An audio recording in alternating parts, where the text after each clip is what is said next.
В Челябинске, а это значит в рубрике у наших южных соседей, под стенами девятиэтажки на 40-летие Победы 15, местный 62-летний дед Джалиль Магафуров вышел из подъезда, набросился на 10-летнего парнишку, схватил его за грудки, завалил в горизонталь, поднял рывком, да еще до кучи прописал в грудину с правой и уволок в неизвестном направлении, как в темный лес ягненка.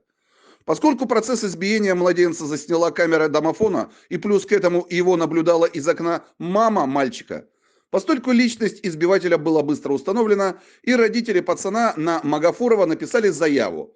Ну потому что в нашей любимой стране нельзя бить ребенка безнаказанно.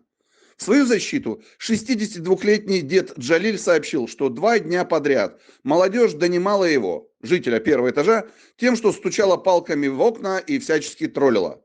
В какой-то момент он вышел из подъезда, услышал крики «Эй, дедушка, побегай за нами!» и увидел этого пацана. И схватил его и начал месть за 2 дня страданий. Он уверяет, что ребенка не бил, а только ударил по куртке, чтобы проучить. Сам мальчик сообщил такую версию. Дескать, он с друзьями, с пацаном и девчонкой, гуляли во дворе, и его друзья стали развлекаться и стучать палками в окна первого этажа. Но он типа в этом не участвовал, просто стоял рядом и огреб, в общем-то, ни за что, за других. Подельников этого нерасторопного мальчугана пока найти не удалось.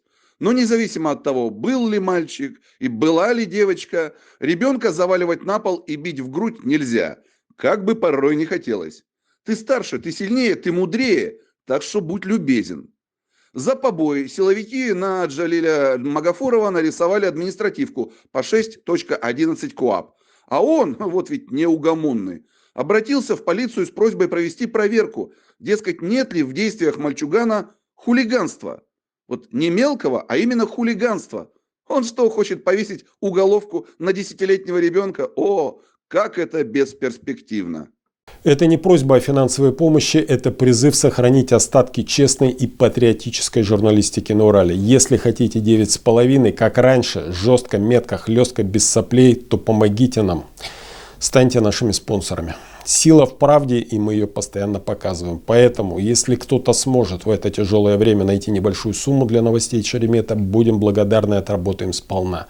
Просто нажмите в нашем профиле кнопку «Спонсировать» и следуйте дальнейшим указаниям и инструкциям на экране.